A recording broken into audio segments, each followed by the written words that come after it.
Bonjour à tous, il est 9 heures et vous êtes bien sur le webinaire HUP, télétravail et agilité, quels trucs et astuces. Nous avons aujourd'hui la chance d'accueillir 3 formidables femmes fantastiques. Elles sont fantastiques parce que déjà, elles sont femmes, c'est quand même bien d'être une femme. Elles sont entrepreneurs et en plus, elles ont chacune des super pouvoirs à vous partager en matière d'accessibilité et d'agilité numérique. On est ensemble jusqu'à 10 heures. Et accrochez-vous parce qu'on a beaucoup de choses à vous dire. Pour commencer rapidement, je passe la parole à Éric Bouillet de HUP Entrepreneur pour se présenter. Je me présenterai juste après. Écoutez, bonjour à toutes et à tous. Donc, Éric Bouillet, pour certaines, on s'est déjà rencontrés. Voilà, je suis chargé du rayonnement des adhérents à HUP. Ça consiste, direct, à mettre la lumière et à faire rayonner toutes les actions qu'on peut mener avec vous, dont parfois vous êtes à l'initiative, et toutes les actions qui vont servir la cause du handicap ou qui peuvent servir à votre propre cause sont les bienvenues. Donc, à votre écoute pour faire rayonner toutes ces actions liées au handicap. Merci. Merci Éric. Bonjour à tous, je suis Pauline Arnaud-Blanchard. Je suis cofondatrice et directrice générale de HUP Entrepreneur. Avant de vous présenter quelques éléments d'introduction sur ce webinaire et vous présenter surtout nos 3 formidables fantastiques, nous avions quelques petites consignes à vous rappeler pour le confort de tous. La première chose, c'est que donc vous êtes en webinaire, c'est-à-dire que vous n'avez malheureusement pas la possibilité d'activer ni votre vidéo ni votre audio, mais bien sûr, vous avez la possibilité d'interagir dans le chat Zoom pour nous partager vos réactions, vos étonnements, votre météo du jour, comment vous vous sentez, d'où vous nous rejoignez, est-ce que c'est de Rennes, est-ce que c'est de Nantes, est-ce que c'est de Pau ou que sais-je. N'hésitez pas d'ores et déjà à vous présenter et à nous dire d'où vous venez dans le chat. Également, à la fin de ce webinaire, nous prendrons vos questions, toutes les questions que vous avez à poser à nos 3 formidables fantastiques. N'hésitez pas à les poser dans l'onglet « Questions et réponses » de Zoom qui est prévu à cet effet. Enfin, nous avions à vous partager une solution, puisque c'est un webinaire full accessibilité. Nous avons la chance d'accueillir aujourd'hui Aurélie Naon du collectif 10 doigts en cavale, qui va assurer cette interprétation en langue des signes. Bienvenue Aurélie, comment ça va? Bonjour, ça va très bien, merci. Super. Et nous avons également la chance d'expérimenter aujourd'hui en live une solution de transcription instantanée qui s'appelle Scribovox, qui est développée par un entrepreneur HUP, Maxime Rina, que je remercie encore une fois de nous apporter aujourd'hui cette solution. Je vais vous indiquer dans le chat le lien pour vous connecter à la transcription instantanée de Maxime. Hop. La voici. Voici le lien. Et je fais une toute petite exception à la règle que je vous indiquais au départ de non-partage d'écran pour ne jamais perdre Aurélie Naon dans sa interprétation en langue des signes, juste pour vous partager le QR code pour toutes celles et ceux qui voudraient avoir accès à ce QR code à partir de leur smartphone et de leur tablette. Voilà, le QR code, il s'affiche normalement à l'écran. Je laisse quelques secondes, toutes celles et ceux qui veulent le flasher. Voilà, avec l'appareil photo ou le smartphone ou la tablette. Et j'arrête mon partage d'écran. Vous avez également le lien de Scribovox si c'est plus confortable pour vous. Et sans plus tarder, je passe la parole à Éric pour un petit mot d'introduction sur nos 3 fantastiques, avant de reprendre la parole peut-être pour planter le décor de notre thème du jour. Oui, je vais présenter rapidement nos 3 intervenantes. Je vais présenter rapidement parce qu'elles le feront mieux que moi. Mais très rapidement, voilà, on va commencer. La première intervention sera avec Evelyne Cormier-Moreau, qui est associée et cofondatrice de la société ASK. ASK, ça veut dire le handicap au service des compétences, qui est une agence de conseil B2B qui accompagne les entreprises dans l'intégration des personnes en situation de handicap. Par ailleurs, Evelyne est aussi coach et conférencière. Et à ce titre-là, elle nous parlera des outils qu'elle utilise dans le cadre.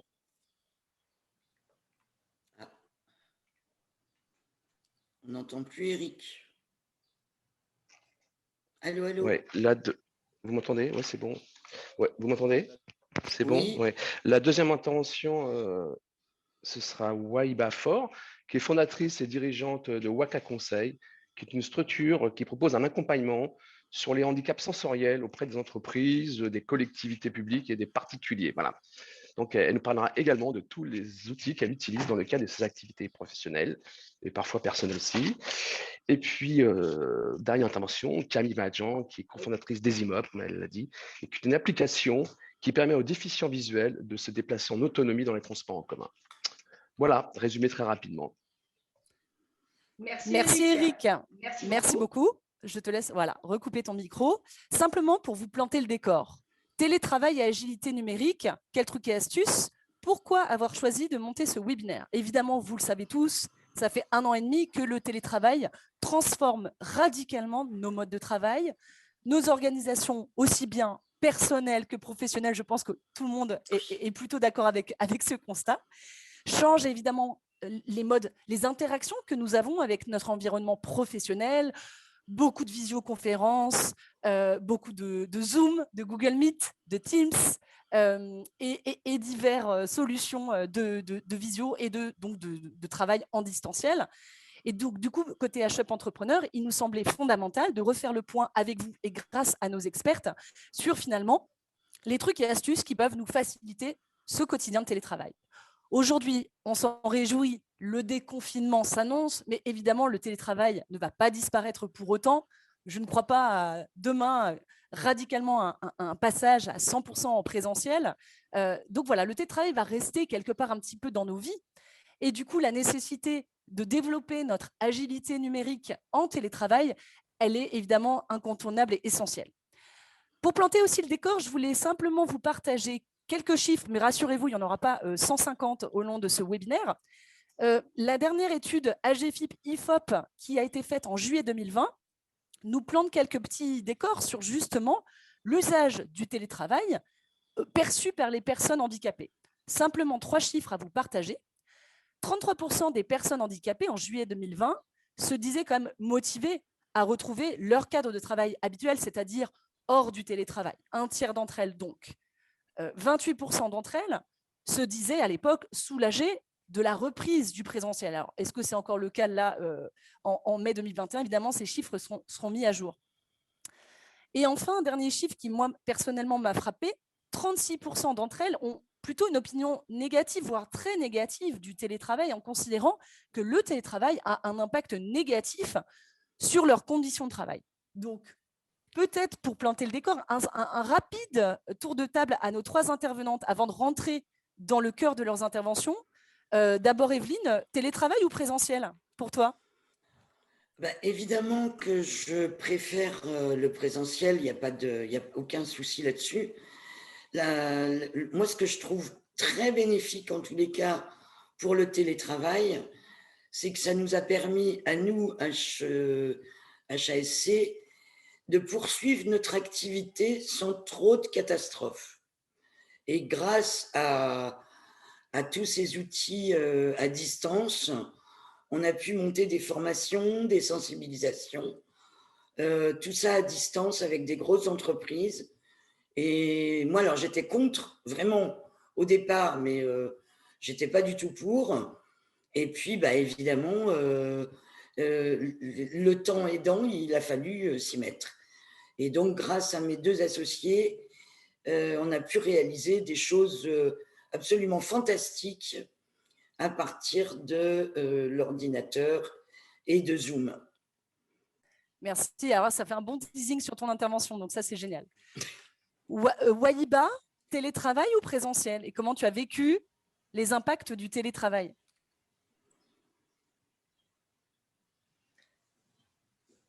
Alors, moi, c'est vrai que j'ai une préférence pour les deux. En fait, alors c'est vrai que l'accessibilité est beaucoup plus simple quand on est en présentiel. Hein. C'est vrai qu'au niveau de la réservation, par exemple, des interprètes ou de la transcription lorsque l'on est à distance, c'est faisable aussi. Mais quand on est en présentiel, voilà, l'organisation réservée à un interprète peut être plus compliquée. Voilà, vraiment, il y a les 2 aspects positifs et négatifs du présentiel et du distanciel. J'y retrouve à chaque fois mon compte quand même. Merci beaucoup, Wahiba. Et il nous tarde d'en savoir un peu plus dans ton intervention. Et enfin, Camille, présentiel ou télétravail? Moi, c'est aussi un mix des deux.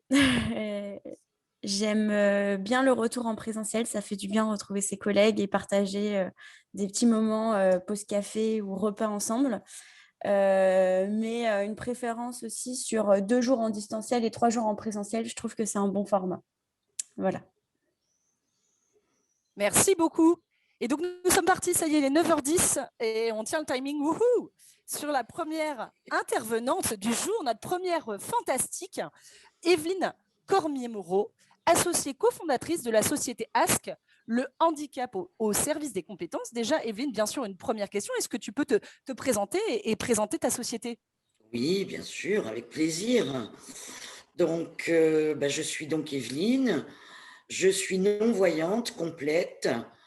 J'ai perdu la vue à l'âge de 33 ans, ce qui m'a fait changer d'orientation professionnelle et ce qui m'a amené à énormément utiliser l'informatique grâce aux outils que nous avons développés depuis… alors, j'ai 69 ans, hein, donc ça fait 36 ans que j'ai perdu la vue.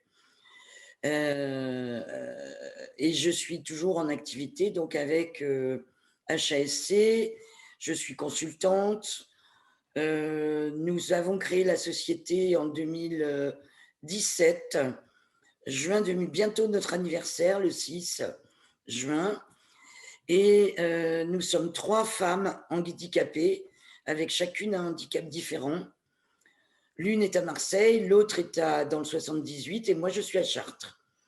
Donc du coup, effectivement, l'apparition du distanciel nous a quand même bien aidés parce qu'on a continué nos réunions tous les jours, on a continué à travailler ensemble comme si on était dans le même bureau, mais on était chacune de notre côté.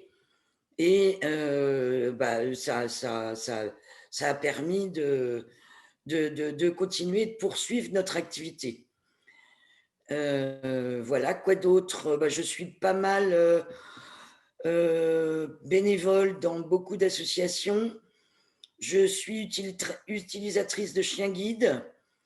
Et actuellement, malheureusement, je n'en ai pas. Je suis en attente au mois de septembre pour avoir un nouveau chien. Et j'en suis déjà au 4e. Hein. Quoi vous dire d'autre? J'ai une fille qui a 30 ans et j'ai une petite fille qui a 3 ans et demi. Super. Et effectivement, HASC, je vous invite à découvrir leur site. Hein. C'est vraiment, pour moi, l'agence tout risque du handicap, le handicap avec le franc-parler et surtout des expériences pédagogiques exceptionnelles. Donc, n'hésitez pas à découvrir. Et alors, Evelyne, c'est quoi ton super pouvoir en télétravail? J'ai cru comprendre que quand vous avez préparé cette intervention avec Eric, tu as à la fois finalement des astuces d'outils, mais surtout des astuces de comportement et de posture pour, bon an, mal an, quand même, bien gérer ton quotidien professionnel en télétravail. Est-ce que tu peux nous en parler? Oui, alors déjà, je vais peut-être vous rappeler, ou si vous ne le savez pas, vous l'apprendre. Le sens de la vue occupe 80% de vos sens. Donc, c'est énorme. Alors, quand on perd la vue, on a forcément besoin de compensation. Et les sens que l'on va utiliser pour compenser notre handicap sont l'odorat, l'ouïe, le toucher, la mémoire également, parce que, alors c'est pas un sens, mais on va développer notre mémoire afin de pouvoir être le plus à l'aise possible dans nos déplacements. Le géospatial est très important aussi à acquérir, à savoir comment se déplacer dans une pièce, etc., etc. Donc, moi, j'ai mis tous ces sens que j'ai bien développés, enfin, que j'ai mis, plutôt que j'ai utilisé autrement qu'auparavant. Et du coup, ça m'aide, alors à la fois dans mon comportement. Alors, je vais quand même dire juste une chose, c'est que moi, grâce au chien guide, pour moi, je dis que j'ai recouvré la vue. Alors, c'est vraiment très personnel, parce que tous les aveugles n'ont pas ce discours, mais moi, ça m'a permis de retrouver une aisance dans mes déplacements, un confort, une tranquillité d'esprit. Et du coup, ça m'a permis de énormément acquérir d'autres moyens pour compenser ma cécité. Alors, je ne dis pas que les chiens sont tous pareils hein, et que c'est la solution idéale pour tout le monde. Non, parce que c'est chacun sa personnalité et chacun ses besoins. Donc, il faut en tenir compte. Ensuite, eh bien, comme je vous l'ai dit, quand j'ai perdu la vue, c'était le début des logiciels d'accès pour... alors, à l'époque, c'était MS-DOS. Aujourd'hui, c'est Windows, évidemment. Mais il y avait des logiciels qui existaient à cette époque-là, qui étaient le début de l'informatique pour les non-voyants.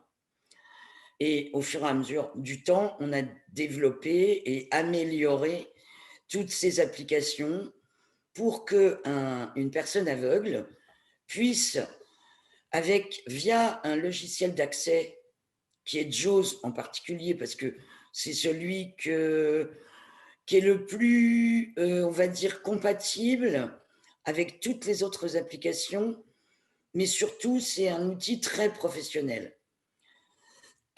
Alors, vous avez aussi NVDA, qui est un logiciel gratuit que l'on peut télécharger pour ses propres usages personnels. Mais quand il s'agit d'utiliser des applications un peu plus sophistiquées, comme justement, pardon, excusez-moi, ce que disait Pauline, Zoom, alors Google Meet, oui, parce que j'ai dit tout à l'heure à Eric que c'était pas compatible, mais si ça l'est, pardon, je me suis trompée. Et c'est Teams qui n'est pas compatible. Alors Teams, c'est une application qui est souvent utilisée dans le public. Et malheureusement, franchement, on a un mal fou à se connecter avec cette application. Excusez-moi. Donc, on apprend au fur et à mesure de l'évolution technologique. Évidemment, on a besoin, nous, en tant qu'aveugles, de se former à chaque fois sur des nouvelles applications, sur l'évolution de notre outil JAWS. Et alors, ce que je ne vous ai pas dit techniquement, c'est que JAWS est un logiciel qui s'installe sur l'ordinateur et dont il va y avoir une sortie vocale avec une synthèse vocale. Mais il existe aussi des plages tactiles qui permettent aux aveugles de lire en fait le contenu de l'écran, comme la synthèse vous restitue le contenu de l'écran. La plage tactile va vous permettre de lire en braille ce que vous écrivez en fait dans votre traitement de texte. Ce qui est un outil précieux, en tous les cas pour les aveugles qui connaissent le braille, parce que je ne sais pas si vous le savez, mais de moins en moins d'aveugles apprennent le braille, ce qui est vraiment dommage, parce que c'est quelque chose qui permet d'abord techniquement d'être plus performant sur l'ordinateur. Et personnellement, moi, je trouve que c'est plus sympa de lire un bouquin en ayant l'impression d'avoir un livre devant soi que de lire en audio.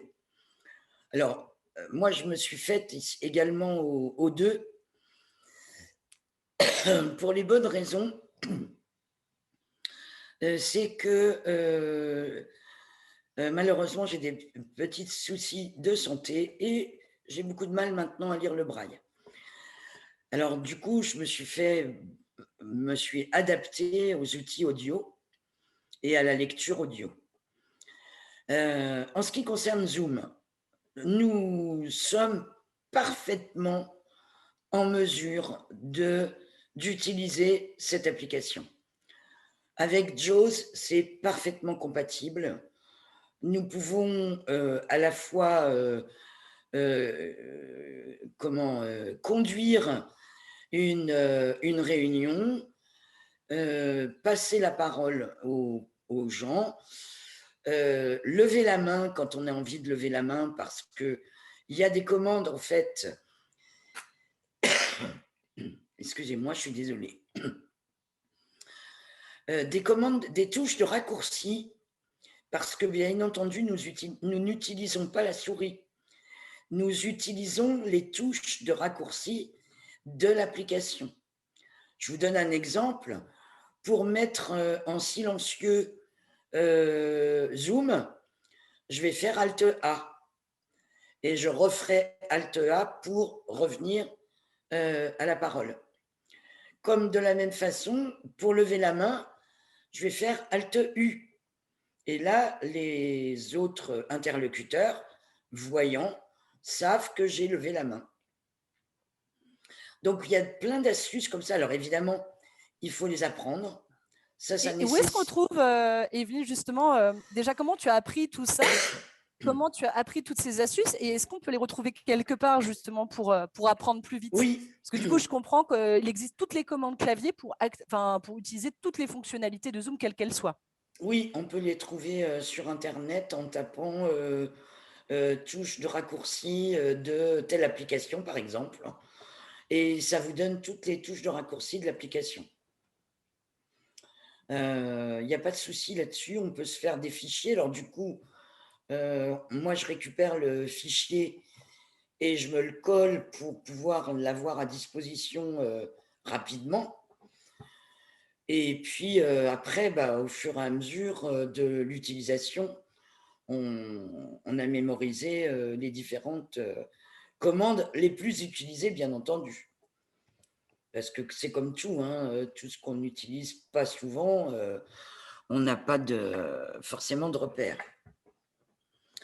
Super. Donc vraiment, ton mot d'ordre, c'est se les approprier et surtout s'entraîner pour que ça devienne quelque part des réflexes, qu'on n'y pense même plus. Oui, absolument, c'est ça, il faut s'entraîner. Alors, il y a un an, je vous disais, moi j'étais vraiment, je râlais parce que une de mes associées voulait absolument tout de suite tout digitaliser, toutes nos prestations, les digitaliser. J'ai dit, oh là, moi ça va pas le faire. Et puis alors, il y a quand même quelque chose à signaler, c'est que pour une personne aveugle, c'est pas forcément si simple de savoir que l'on nous voit via la caméra et que nous ne voyons personne. Et on n'a pas de retour physique, je dirais. Parce qu'en présentiel, bien évidemment, vous allez me dire, vous ne les voyez pas non plus, les gens. Non, je ne les vois pas. Mais il y a une ambiance, il y a les bruits autour qui nous permettent quand même de nous situer dans l'espace. Alors que là, on est quand même complètement isolé de tout.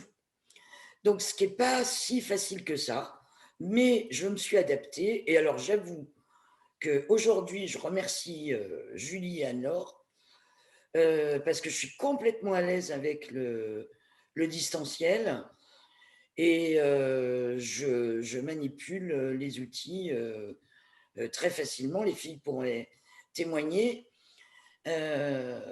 Vraiment, pour moi, c'est une très bonne solution d'avoir pu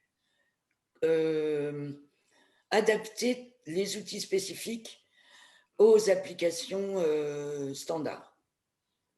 Génial, merci Evelyne, c'est déjà très très riche hein, tous ces partages. Est-ce que tu aurais un dernier conseil à donner à nos webinautes qui peut-être ont peur de s'y mettre, qui se sentent effectivement isolés par le télétravail, par les contraintes d'accessibilité à ces fameux outils de visio? Nous, on a énormément de retours de ce type hein, parmi les entrepreneurs que l'on accompagne chez HUP. Comment surmonter tout ça? Quel conseil tu aurais à donner? Alors, tout dépend de l'activité de la personne, évidemment. Et quel conseil j'aurais à donner? De ne pas avoir peur, en fait. De ne pas avoir peur, de ne pas hésiter. Alors, je pense que tout le monde n'est pas forcément en capacité de s'adapter. Ça dépend si on est technique ou pas technique. Parce qu'il faut quand même avoir une certaine souplesse d'utilisation avec tous ces outils pour pouvoir bien les utiliser.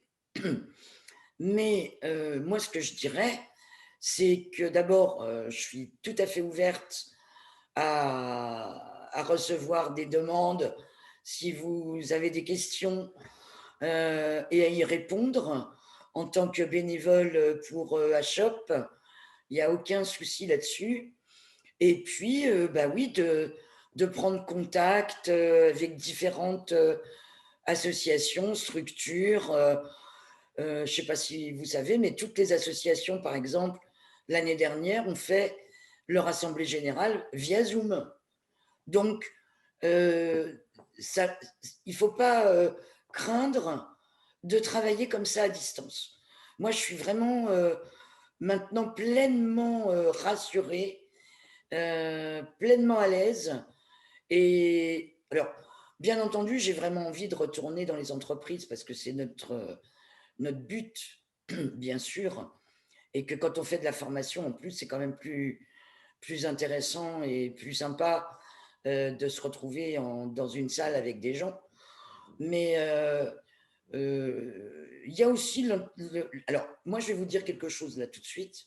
C'est que j'ai de la chance de ne pas avoir eu de chien pendant 1 an, parce que du coup, j'ai pu profiter, parce que moi, mon gros problème, c'est les déplacements. Et ça m'a permis de patienter et d'attendre tranquillement d'avoir un chien qui me convienne du coup, ça m'a évité tous les déplacements que je fais d'habitude. Parce que nous, on travaille dans toute la France, donc on est souvent en déplacement. Mais là, j'avoue que ça m'a bien été utile. Merci beaucoup, Evelyne, pour cette intervention vraiment ultra incarnée, vivante. Et je trouve, voilà, moi, personnellement, ça me booste, alors que je ne suis pas concernée par le sujet. Donc, j'imagine que ça booste plein d'autres webinautes. Je passe la parole à Eric, peut-être, pour une petite synthèse de cette première intervention, avant qu'on passe à l'intervention de Waybafor. Et merci beaucoup.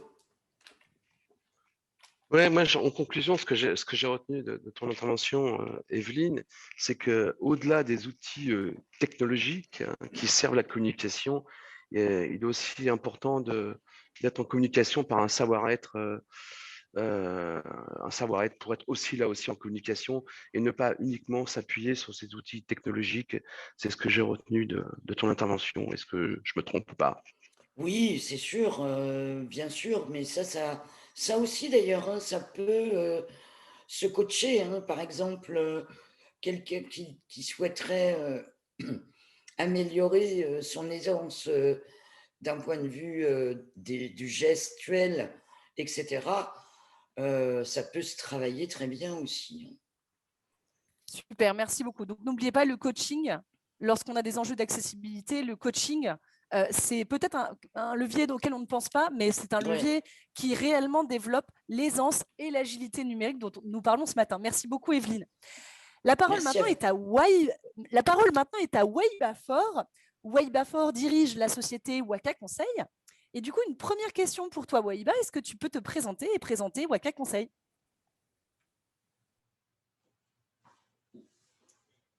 Oui, bonjour à tous. Alors en fait, moi je travaillais dans le domaine de la recherche scientifique. Voilà, en tant que Alors, pardon, ça a coupé en tant que… Oui, donc dans la recherche scientifique. Et j'étais plus vraiment orientée dans l'aspect visuel, dans tout ce qui concernait la vision. Voilà. Et c'est vrai qu'au sein donc, de mon travail, j'avais beaucoup de soucis de communication. Donc, par exemple, lors de conférences, pour comprendre ce que disait, par exemple, un professeur. Lors de réunions de travail, j'étais souvent confrontée à un manque d'accessibilité, en fait. Hein.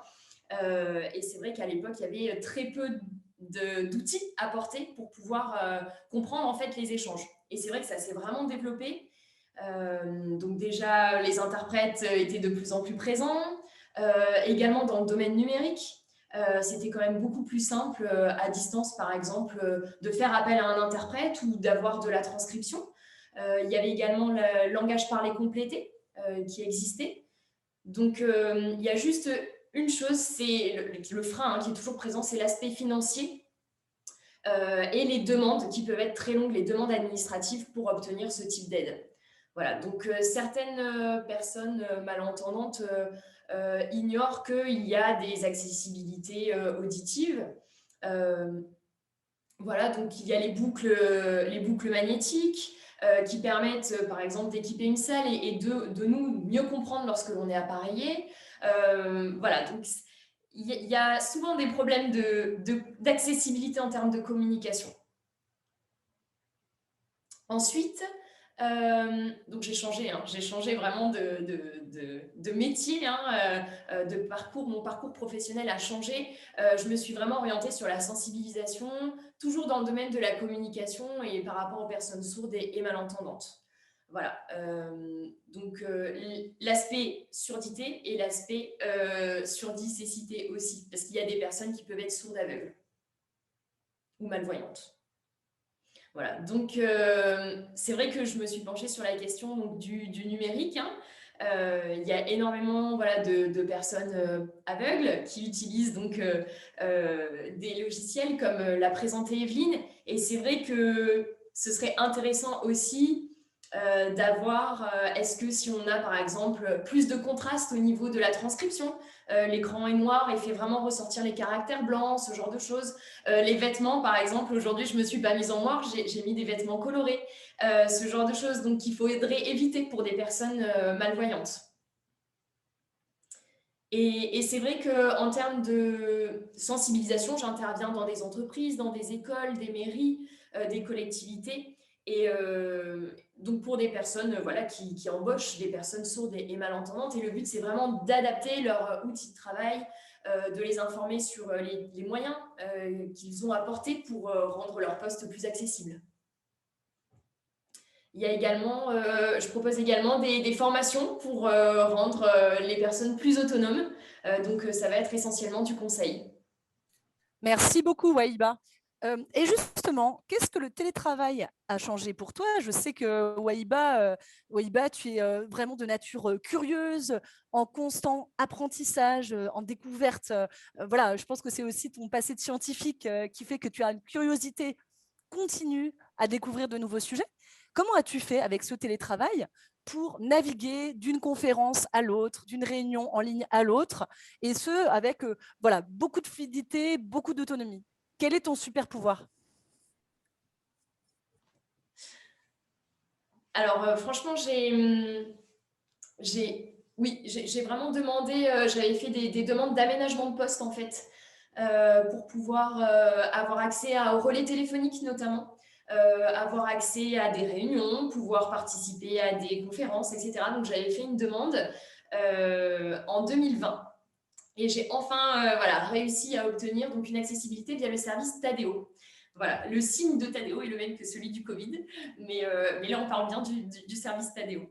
Et en l'occurrence, pour tout ce qui est communication à distance dans le domaine professionnel, c'est vraiment très important pour moi, ce service-là.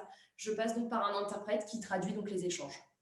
Voilà. Et donc, c'est vraiment adapté dans le monde professionnel, essentiellement. Après, c'est vrai je m'intéresse lorsqu'il y a des conférences, comme par exemple les webinaires HUP,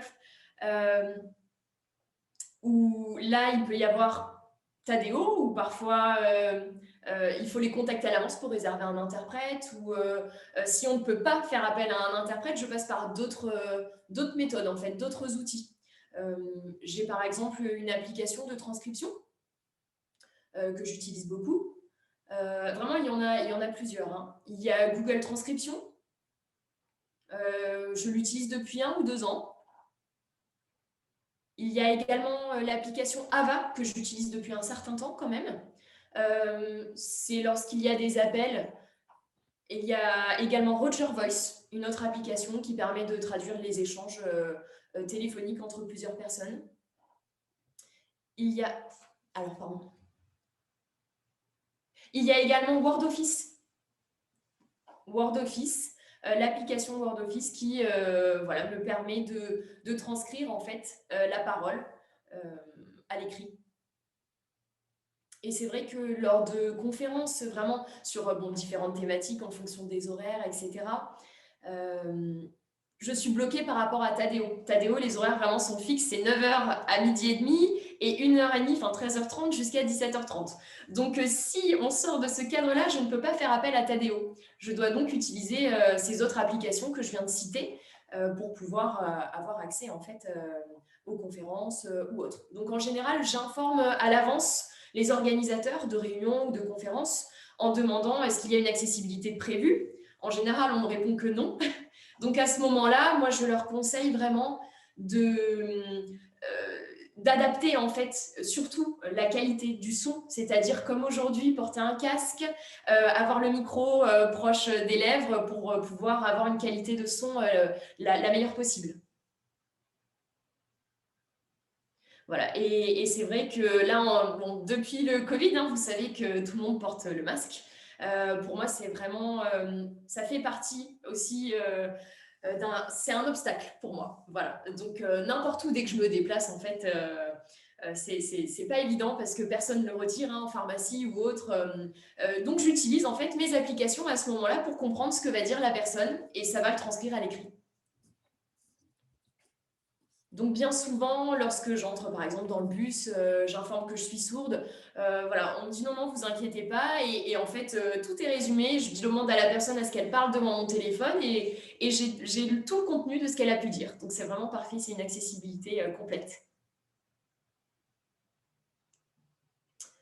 Avant donc le Covid, hein, la pandémie, il y avait des conférences où vraiment j'allais en présentiel. Hein. Contrairement à actuellement où on est à distanciel. Mais c'est vrai que parfois, je pouvais quand même être bloquée. Hein. Des fois, le micro n'était pas forcément raccordé à, pour moi, la boucle magnétique. Ça dépendait vraiment des occasions. Des fois, ça peut être le cas, comme des fois, non. Voilà pour ma présentation. Merci beaucoup, Wahiba. Et en fait, ce que tu dis est passionnant, c'est que finalement, on retient qu'il y a 3 super pouvoirs dans ton super pouvoir.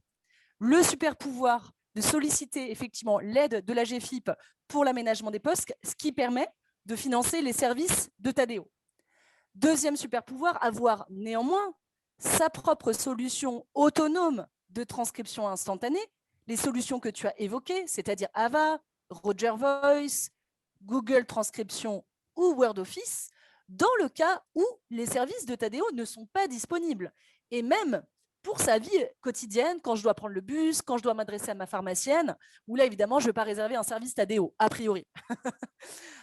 Et puis, le troisième super pouvoir de ton super pouvoir, c'est évidemment, lorsque je veux assister à un événement en ligne, quel qu'il soit, je me mets en rapport avec les organisateurs en amont pour signaler mon besoin, demander l'adaptation, en tout cas la vigilance sur la qualité du son, et prévoir ma solution de transcription instantanée, Tadeo ou autre solution autonome de transcription.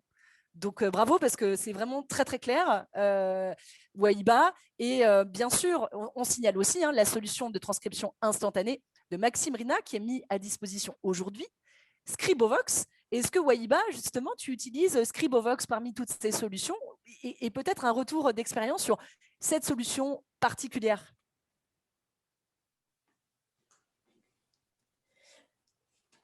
Oui, alors moi, en effet, la solution de Maxime, c'est vrai qu'on s'était rencontrés à distance, hein.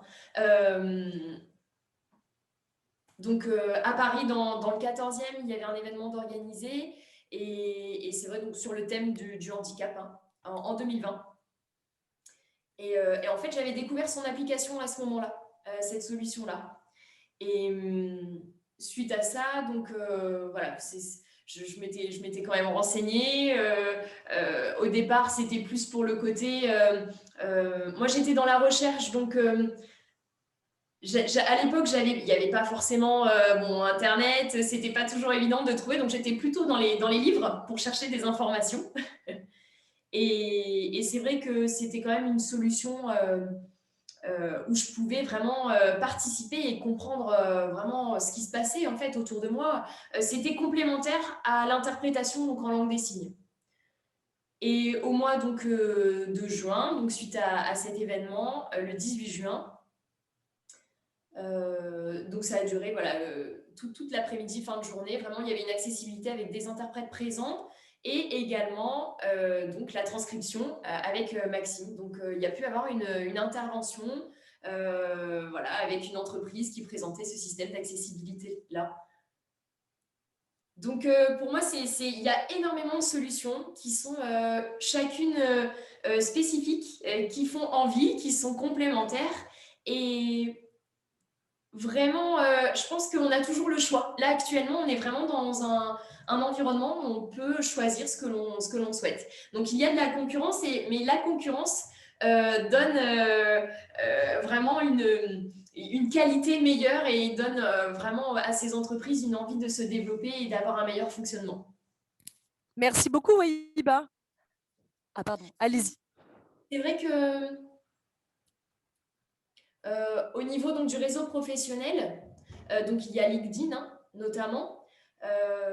Et c'est vrai que voilà, il y a énormément d'informations sur le thème voilà, de l'autonomie, etc. Donc c'est vrai que je sélectionne, il y a beaucoup d'articles que Maxime partage, où on échange aussi avec d'autres associations ou autres. Si Evelyne veut également se joindre à mon réseau sur LinkedIn, ce sera avec grand plaisir. Je crois qu'elle est plutôt partante. Avec plaisir, avec plaisir. Merci beaucoup, Wahiba. Et alors, je me tourne toujours vers Eric. Nous Eric, qui sommes, en l'occurrence, les personnes en situation de handicap de ce webinaire, puisqu'on n'a pas tous ces super pouvoirs, nous n'exerçons pas ces super pouvoirs d'accessibilité. Qu'est-ce qu'on retient de l'intervention de Wahiba ? Je pense que tu as en partie résumé, et Wahiba aussi, résumé toutes ces qualités qu'elle met en œuvre pour utiliser au maximum toutes ces panels d'outils qu'on peut trouver. Et je trouve qu'elle le fait avec beaucoup d'agilité, voilà, d'intelligence. Et ce n'est pas qu'une consommatrice, c'est une consommatrice. C'est-à-dire que vraiment, en tant que consommatrice, elle utilise tous les outils, elle est très maligne. Et voilà, en dehors des heures Tadeo, elle sait trouver d'autres comme Roger Voice, Ava, Google Transcription, etc. Et je trouve que finalement, elle est très, très proactive dans l'utilisation de ces outils. Et cette transparence, c'est ce qui m'a impressionné, la transparence de dire aux gens, je suis sourde, écoutez, voilà, j'ai des appareils, et je trouve que ça facilite la relation. Voilà. Dire les choses. Merci beaucoup, Eric. C'est un très, très bon résumé de l'intervention de Wahiba et de sa personnalité. Et voilà, en résumé, on vous partage aussi. Merci beaucoup. On vous partage. Je suis en train de bugger sur ma commande moi-même.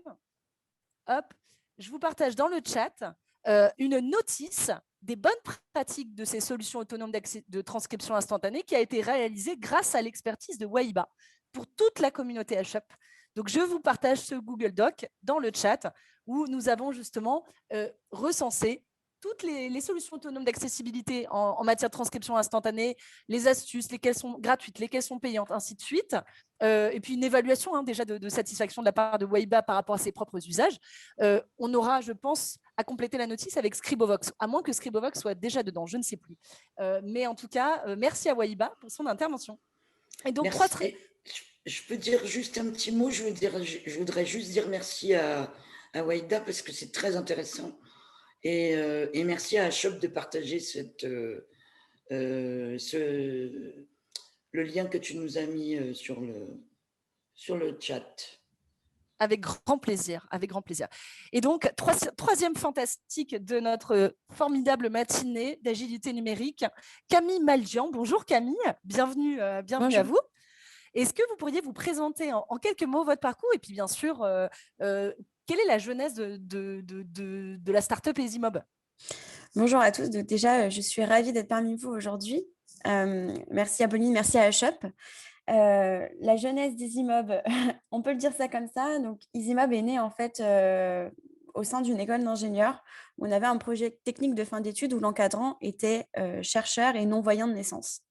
Ça nous a tout de suite sensibilisés au handicap visuel et dès ce moment-là, en fait, on a réfléchi à apporter des solutions à travers une application, donc l'utilisation d'un téléphone et seulement d'un téléphone pour augmenter l'autonomie des personnes en situation de handicap visuel et pour augmenter l'accessibilité aujourd'hui des déplacements, notamment dans les transports en commun. Donc, on est parti de ce constat-là et on s'est tout de suite rapproché d'associations pour comprendre véritablement le besoin sur le déplacement. Et le déplacement, on a pu le voir avec la présentation notamment d'Evelyne, qui dit, voilà, le déplacement, c'est vrai que parfois c'est compliqué. Moi, j'ai la chance d'avoir un chien guide quand je l'ai. Donc là, elle n'en a plus, Evelyne, mais j'espère que vous allez bientôt le réavoir. Mais que voilà, quand on a un chien guide, c'est beaucoup plus facile. On l'a pu voir pendant nos tests. Et dès qu'on n'a plus le chien guide, ça devient compliqué et on perd cette autonomie dans les réseaux de transport et les déplacements deviennent une réelle problématique dans nos quotidiens. Donc, on est parti de ce constat-là et donc normalement, je fais fermer les yeux aux intervenants. Là, je vais dire à Wahiba et toutes les personnes qui sont sourdes et malentendantes de garder les yeux ouverts pour s'imaginer en fait juste un trajet dans les transports en commun. Donc, il est lundi matin, il est 7h et vous souhaitez vous rendre à votre rendez-vous qui est à Tour Montparnasse. Donc, vous partez de chez vous. Et là, vous arrivez, première problématique, vous n'arrivez pas à trouver le tourniquet qui est dans le bon sens pour passer le pass Navigo. La deuxième étape, c'est vous arrivez sur le quai. Il y a beaucoup de monde aux alentours, des personnes qui se bousculent. Comment faites-vous pour repérer la porte du train pour entrer à l'intérieur? Une fois à l'intérieur, je n'ai pas envie de m'asseoir sur les genoux de quelqu'un parce que c'est déjà arrivé la semaine dernière. Donc, comment savoir où m'asseoir pour profiter de mon trajet comme tout le monde? Manque de peau, ma ligne, elle a un bug technique et elle n'est pas vocalisée. Mince, je ne sais pas à quel arrêt je dois descendre et j'ai envie d'être autonome et je n'ai pas envie de demander à la personne qui est à côté de moi où je dois descendre. Donc, autre problématique. Et puis après, je suis sortie. Puis là, je dois aller jusqu'à ma correspondance ou la sortie pour être en bas de la Tour Montparnasse. Et il faut que je me guide dans les couloirs de la station. Donc voilà, on peut vite voir que c'est compliqué lorsqu'on a perdu le sens de la vue. Et avec EasyMob, on souhaite répondre à toutes ces problématiques-là au sein d'une seule application où la personne va pouvoir planifier son itinéraire. Elle va avoir des solutions technologiques pour chaque problématique rencontrée. Donc, pour détecter une porte, détecter un siège, elle va utiliser son téléphone comme un scanner et balayer les alentours pour transformer tout ce qui est visuel en auditif et être guidée en temps réel de la position où est l'infrastructure. Sur d'autres fonctionnalités, on va avoir le guidage en station. Aujourd'hui, on est conscient que nous, même quand on a un téléphone dans la main dans les transports, on est sollicité potentiellement à des personnes qui pourraient venir voler notre téléphone à l'arraché. C'est pour cela qu'on a fait du guidage en station pas à pas à l'aide d'un kit main libre, c'est-à-dire que la personne va pouvoir rancher son téléphone dans sa poche et être guidée avec seulement ses écouteurs, si elle en possède, et elle va passer les étapes telles qu'on passerait en fait une musique dans une playlist de musique. Et donc, la prochaine étape, donc tourner à droite et puis on passe la musique, on passe sur le lecteur audio. Aujourd'hui, EasyMob est en test avec Île-de-France Mobilité sur 2 lignes et notamment aussi avec le Transilien. Ces tests sont très importants pour nous. On est à plus de 2 tests par semaine. On travaille avec des personnes donc malvoyantes et non-voyantes avec un degré d'autonomie complètement différent. Le but, c'est de balayer vraiment toute personne en situation de handicap visuel. Et on travaille également avec des personnes qui ont un chien guide, d'autres personnes qui se déplacent avec une canne, et pour avoir un panel assez varié. on a du coup proposé dans l'application en fait un compte utilisateur. Donc là, quand la personne va rentrer dans l'application, elle va pouvoir choisir les fonctionnalités et qu'est-ce qu'elle préfère et avoir vraiment une personnalisation de l'application pour elle, pour pouvoir se déplacer en toute autonomie pendant ses trajets. Donc voilà, la solution EasyMob, c'est vraiment une solution complète. C'est ce qu'il faut retenir, c'est répondre aux problématiques qu'on peut rencontrer dans les transports en commun, de cheminer son trajet comme on le souhaite. Donc pour cela, nous, on souhaite mettre à disposition l'application gratuitement, pour les voyageurs et nous travaillons pour cela avec Île-de-France Mobilité et les opérateurs de transport pour pouvoir, fournir un service qu'eux proposeront directement aux voyageurs. Donc on est en co-construction, avec, les utilisateurs et les associations. Nous travaillons également avec l'association Lunadev, que je ne sais pas si vous connaissez tous. Et nous sommes vraiment voilà, en co-construction et je suis très ouverte d'avoir vos retours, de si vous voulez venir participer à un de nos tests. Hein, on en fait 2 par semaine. Donc, si vous voulez venir tester l'application, ça serait avec plaisir. Voilà, aujourd'hui, on a aussi différentes ambitions. On ne souhaite pas répondre à un seul handicap qui est la déficience visuelle. On souhaite ouvrir le champ du handicap. Donc, je serais très curieuse et intéressée d'échanger avec Wahiba, justement, pour comprendre aussi les problématiques dans les réseaux de transport lorsqu'on est malentendant. Et voilà, super. Bah, voilà. On est vraiment, on souhaite élargir le champ de l'application pour que ça soit demain, en fait, des déplacements le plus autonomes, qu'on se déplace avec une certaine autonomie et une aisance dans les transports et aussi qu'on n'ait plus peur, juste que lorsqu'on veut aller boire un café ou un endroit qu'on ne connaît pas, qu'on puisse le faire. Lorsqu'on veut se déplacer pour rejoindre une gare et rencontrer une personne, qu'on puisse le faire. C'est vraiment la liberté de déplacement qu'on souhaite répondre grâce à l'application EasyMob. Merci beaucoup, Camille. Il y a une réaction de Maxime dans le chat. Dans les transports, c'est les annonces sonores qui nous échappent. Et effectivement, il n'y a pas toujours une bonne qualité de son. Lorsqu'il y a des annonces sonores, il n'y en a pas partout, ainsi de suite. On sait que c'est imparfait. Super. Bah oui, en effet, c'est des travaux sur lesquels on va se diriger en 2022. Donc, avec plaisir pour échanger, en tout cas, avec Wahiba et avec plein de personnes sourdes et malentendantes pour adapter le service EasyMob au handicap.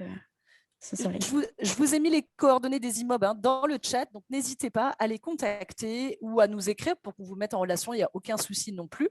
Alors, du coup, moi j'ai une question pour la fin de ton intervention, Camille, c'est aujourd'hui ça a été pensé effectivement en assistant, j'ai bien aimé le terme d'assistant personnel de guidage pour les personnes en situation de handicap visuel, mais si moi, ok, j'ai ma vue, mais je suis un petit peu professeur tournesol sur les bords, je suis un peu étourdie, j'ai beau avoir mes yeux, j'ai pas le sens de l'orientation parce que je suis une femme. Non, pas de cliché, c'est pas vrai du tout.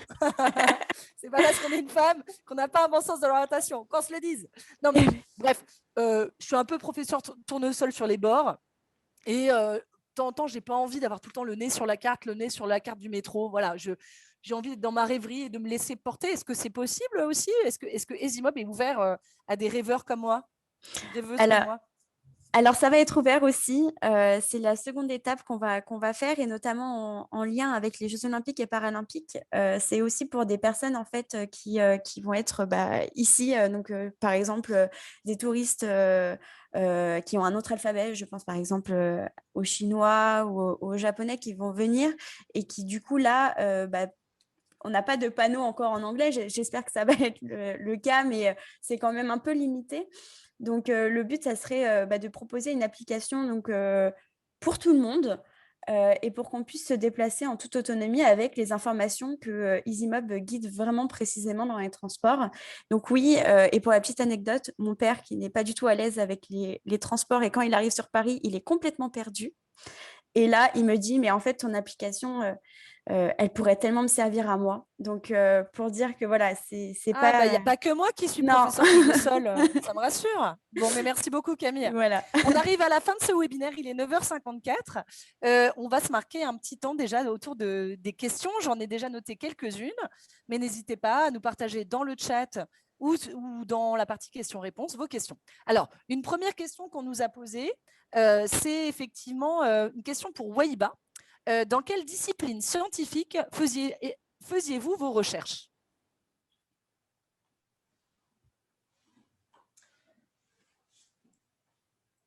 Alors, en fait, moi, j'étais vraiment spécialisée dans la rétine.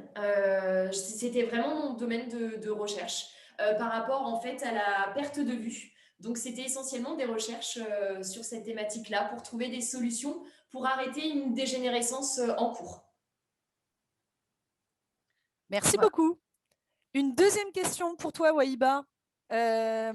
Concernant le masque inclusif, car même en visio, parfois les participants portent le masque chirurgical. Du coup, qu'est-ce que tu fais, Wahiba? Est-ce que tu demandes en amont aux participants ou aux intervenants de la réunion de porter un masque sourire ou un masque inclusif ou d'enlever leur masque? Comment tu fais dans ces cas-là?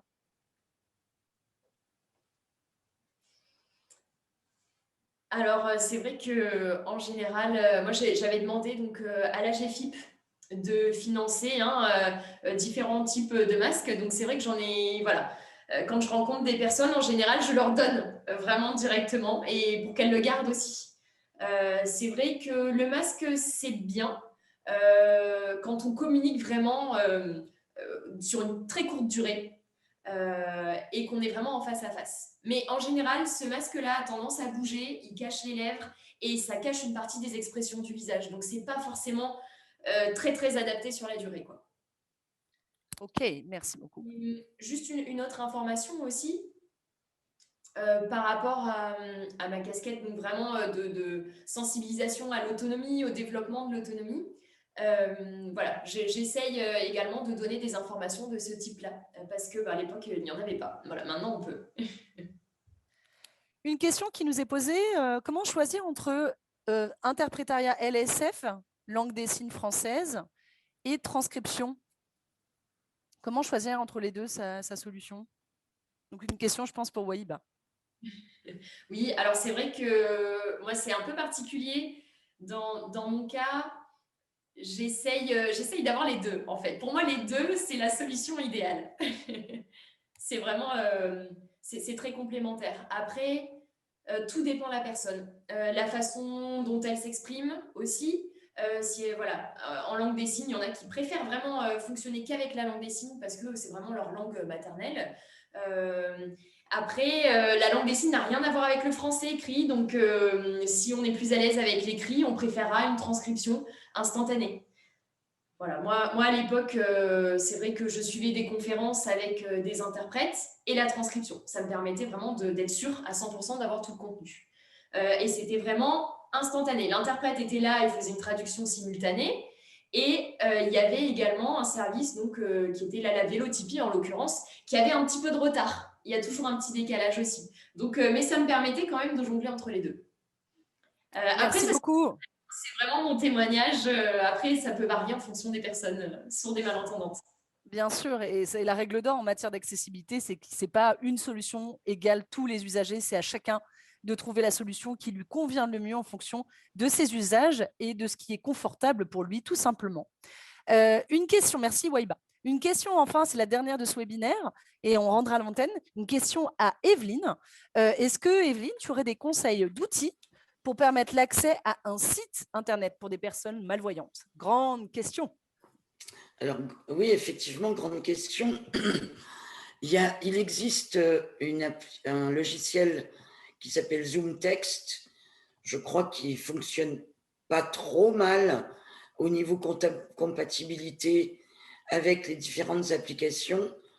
Anne-Laure, ma collaboratrice qui est malvoyante, c'est ce qu'elle utilise. Et moi, à ma connaissance, pour les malvoyants, je ne connais pas d'autres applications. Malvoyant, ça veut dire quelqu'un qui voit encore un peu. Donc, le fait de grossir les caractères, c'est tout à fait faisable. Merci beaucoup. Merci pour ce partage. Malheureusement, on va devoir rendre l'antenne. Je vois qu'il y a une question donc de Coralie qui nous pose la question. Est-ce que tu as l'idée d'un outil pour les personnes aveugles, donc qui n'ont pas la possibilité effectivement de faire appel à un logiciel d'agrandissement d'écran? Est-ce que toi-même, tu utilises un logiciel, un outil particulier pour oui, bien sûr, naviguer sur les sites? Il y a JAWS, qui le permet très très bien. Et NVDA, si vous souhaitez l'utiliser pour vos propres besoins personnels, mais il marche très très bien aussi, NVDA. Et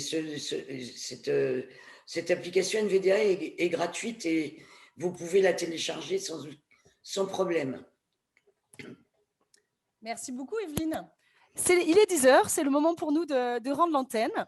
Déjà, de tous vous remercier pour votre participation active à ce webinaire, tant les webinotes que les trois fantastiques de ce jour, Evelyne Cormier de la société Ask, Waiba Ford de la société Waka Conseil et Camille Maljian de la start-up Ezimob.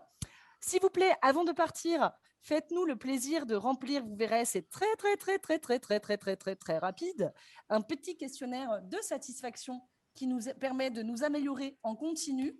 Je vous le partage ici dans le chat. Ça prend sincèrement 1 minute, montre-moi à remplir, mais vraiment, c'est très important.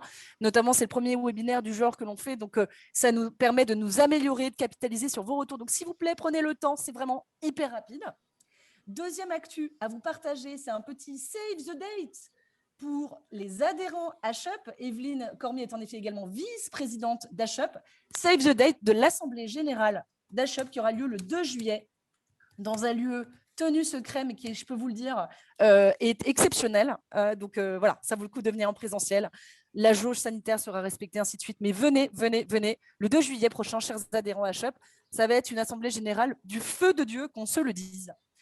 Deuxième actu à vous partager, c'est le prochain webinaire HUP sur le financement long terme, chers webinotes, chères intervenantes. C'est évidemment le nerf de la guerre et donc on vous donne rendez-vous avec 2 super intervenants en matière de financement des entrepreneurs le 30 juin prochain, le 30 juin à 14h pour un webinaire spécial financement long terme. Et enfin, on termine ce webinaire avec un rappel de l'événement phare d'HUP, les trophées HUP Entrepreneur 2021. Ça y est, l'édition 2021 est relancée. L'appel à candidature bat son plein jusqu'au 8 juillet prochain. Donc, n'hésitez pas à nous dénoncer positivement des entrepreneurs que vous connaissez ou à vous-même candidater à ces trophées HUP Entrepreneur 2021. L'appel à candidature est ouvert jusqu'au 8 juillet, je vous le disais, et il y a 6 catégories cette année pour ces trophées. Donc, il y a forcément une catégorie pour vous, chers entrepreneurs, chers dirigeants, chers porteurs de projets. Si vous en connaissez, Camille, si tu connais des formidables créateurs ou entrepreneurs en situation de handicap qui n'oseraient pas, qui sont timides, eh bien, dénonce-les. Et en tout cas, recommande-les, évidemment, et on se fera le plaisir de les recontacter pour les encourager à sauter le pas. Voilà, merci à tous. Merci à Aurélie Naon, notre formidable interprète en langue des signes française du collectif Didouan en cavale. Merci à Waiba Ford de Waka Conseil, à Camille Maljian de la start-up Ezimob, à Evelyne Cormier, co-associée de la société Ask, et bien sûr à Éric Bouillet, mon formidable co-animateur du jour. Et on vous dit à très bientôt. Ciao, ciao. Bonne journée à vous. Bonne journée.